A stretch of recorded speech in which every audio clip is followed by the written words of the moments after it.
Okey, Assalamualaikum, apa khabar semua? Sihat hari ni?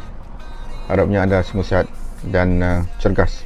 Okey, dan sejahtera. Okey, baik. Waktu ini saya nak share satu perkara dengan anda. Mungkin anda pernah dengar tentang bagaimana kita nak convert sesuatu iklan, ala-ala iklan. Tapi sebenarnya bukanlah iklan. Dalam media sosial ni kita tak nak nampak sesuatu benda itu berbentuk iklan. Okey, so ramai jugalah kawan-kawan kita, mungkin para penjual usahawan yang ada di luar sana, mereka terpaksa ataupun melakukan jualan nak menukar, nak convert daripada sesuatu benda yang mungkin berbentuk iklan dengan cepat. Orang kata nak tukar, dan akhirnya prospek ataupun suspek itu rimas dan mereka tidak berbuat apa-apa lalu meninggalkan satu-satu posting itu dan sebagainya. Baik, saya nak tunjuk satu cerita lah, ataupun nak share satu benda dengan anda semua. Kalau anda boleh tengok, ini adalah conversion strategy yang boleh kita sama-sama lihat. Okay, anda boleh fokus apa yang saya nak share dengan anda. Dalam Facebook, kalau kita tengok di Facebook, okay, contoh kita ada 5,000 friends, kawan-kawan kita. Okay, kawan-kawan kita dah ada 5,000, maksimum lah tu. Tapi ada juga di kalangan kita ni yang tak sampai 5,000, ada 1,000, 2,000, 3,000. Tapi tak apa, tak ada masalah. Kawan-kawan yang ada di dalam Facebook kita ini, apa sebenarnya kegunaan mereka?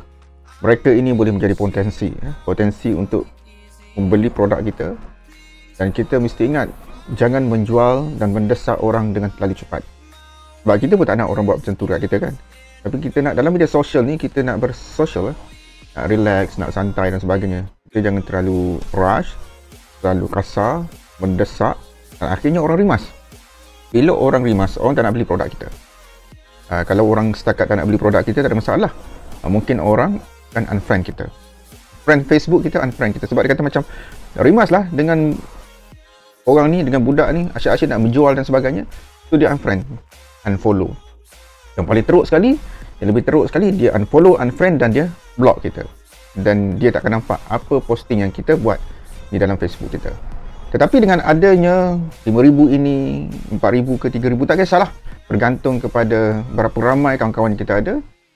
Now, what? Apa yang kita nak buat? Mungkin kita boleh check balik kita punya Facebook friends tu, berapa orang ada. Kadang-kadang kita tak perasan pun berapa ramai orang, dan kita tak kisah pun berapa ramai orang yang menjadi kawan kita di Facebook dan sebagainya. Sebenarnya itu adalah sesuatu yang penting dalam konteks kita nak mencari prospek kita.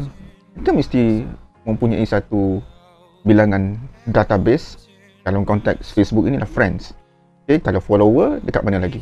Kalau follower, dekat sini pun ada, dekat Facebook pun ada follower. Dekat dengan Instagram, follower. Okay, dekat dengan TikTok, subscribers, dekat dengan YouTube. Okay, follower, mana-mana lah. Itu merupakan satu database yang perlu kita faham untuk kita pegang. Okay, so bila kita dah ada 5,000 contohnya, tak kira lah 5,000 ke 4,000 seperti mana saya kata tadi, kita kena tengok ini adalah merupakan suspek kita. Dan suspek ini kita akan minta mereka, jemput mereka untuk like page kita dengan secara terhormat. Jangan kita mendesak mereka, like page kita dulu. Okay, macam mana nak suruh orang like page kita ni? Kita kena buat sesuatu benda yang boleh menarik perhatian mereka. Okay, posting-posting kita yang boleh memberi manfaat, menyeronokkan, menggembirakan. Kita tak nak satu posting yang menyerabutkan, siabut-siabut. Kita nak satu posting yang memberi satu keenakan, ataupun satu dia panggil entertain. Kita rasa macam terhibur dengan posting kita. Walaupun hiburan itu mungkin dalam bentuk yang berlainan, dalam bentuk komedi ke, dalam bentuk seram, dalam bentuk dia panggil apa nama ni, ala-ala suspense dan sebagainya. Jadi orang masuk dengan cara kita menjemput, membaca, menyajikan perkara-perkara, story-story, konten-konten yang menarik. Okay, masuklah Facebook page kita. Dan bila mereka masuk ni, mereka berminat. Contohnya kita bagi satu isu lah, dan isu ni boleh memberi satu rasa kena dengan dia lah, ataupun rasa macam ada zoom, ada chemistry dengan apa yang dia alami, yang dia rasai, konten yang kita share tu. Jadi bila konten yang kita share tu nampak macam ala-ala kena dengan dia, dia dah tukar daripada suspek kepada prospek. Contoh ni, Di akhirnya saya akan nak jual suplemen untuk diabetik punya orang, kencing manis. Tapi pada permulaannya saya akan cerita tentang keburukan kencing manis, apa langkah-langkah yang kita nak hindari kencing manis. Okey, mungkin kita boleh buat secara exercise, dari segi nutrisi kita, dari segi ambil pemakanan kita. Kemudian mungkin kita juga kena ambil sedikit suplemen yang boleh mencegah, memberi bantuan kepada sistem badan kita supaya tidak terkena dengan penyakit kencing manis. Bila kita buat posting tu, mesti ada orang yang masuk. Mesti ada orang-orang yang masuk dan like page kita, posting-posting kita berdasarkan apa yang kita buat, yang kita up status content tersebut. Jadi, mereka like, komen, kadang-kadang share dan sebagainya. Ini merupakan daripada suspek pergi ke prospek. Kemudian bila prospek, dia posting kita yang berikutnya mungkin berbentuk hard sell. Apa dia hard sell? Hard sell ni ialah satu iklan yang memang kita nak menjual. Memang kita nak menjual, bukan kata kita nak buat beri maklumat, share manfaat dan sebagainya. Hard sell ni adalah satu iklan yang memang kita nak menjual. Kita dah letak nama produk, kita dah letak nama ingredient dia semua sekali lah, termasuklah harga, call to action dan sebagainya. Jadi bila dah terkena kepada prospek apa yang kita iklankan itu dan menarik perhatian mereka, mereka akan menjadi pembeli yang pertama. Membelilah. Bila dah membeli, mereka akan memberitahu juga kawan-kawan, menjadi dah tersebar. Mungkin dia kata saya makan ubat ni rasa macam okey, suplemen ni rasa okey. Anda kalau nak cuba pun boleh. So dia dah merebak. Jadi bila dah merebak, dia rasa macam dah okey dan dia dah jadi regular customer kita. Dan bukan saja dia membeli secara berterusan, dia juga beritahu kepada rakan-rakan lain dia makan suplemen ini dan okey.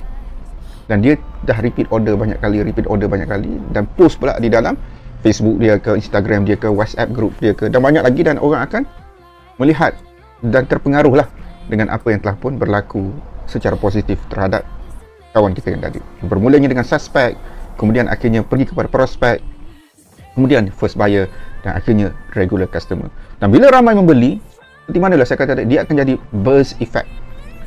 Dia dah jadi viral. Buzz effect ni lebih kurang viral lah. Sekarang ni orang sebut pasal viral, tular. Akhirnya ramai akan membeli, mengikut pandangan testimoni yang ni. Orang yang dah pakai beritahu lagi, orang yang dah guna beritahu lagi, dan mereka berpuas hati, dan akhirnya mereka menjadi lebih, ataupun perkara ini dah jadi lebih viral, besar, dan akhirnya menjadi pengetahuan pada umum dengan saiz dan skala yang lebih besar. So bila kita lihat daripada sini, dia ada berlakunya sedikit soft sell, kemudian ada berlaku hard sell, ada soft sell dan hard sell di sini, dan soft sell di sini. So dia berlaku sekali lagi di akhirnya adalah soft sell. Dan inilah yang kita namakan conversion strategy. Conversion strategy. InsyaAllah kalau anda dapat memahami konsep ini, strategi ini, anda juga akan dapat membuat iklan pemasaran di dalam social media dengan lebih halus dan berkesan. Jangan terlalu cepat untuk menukar apa jua iklan mendesak orang, tetapi kita mesti menggunakan kaedah yang lebih halus, psikologi, emosi yang lebih memberi manfaat ataupun memberi kesan kepada orang yang mendengar, membaca dan melihat.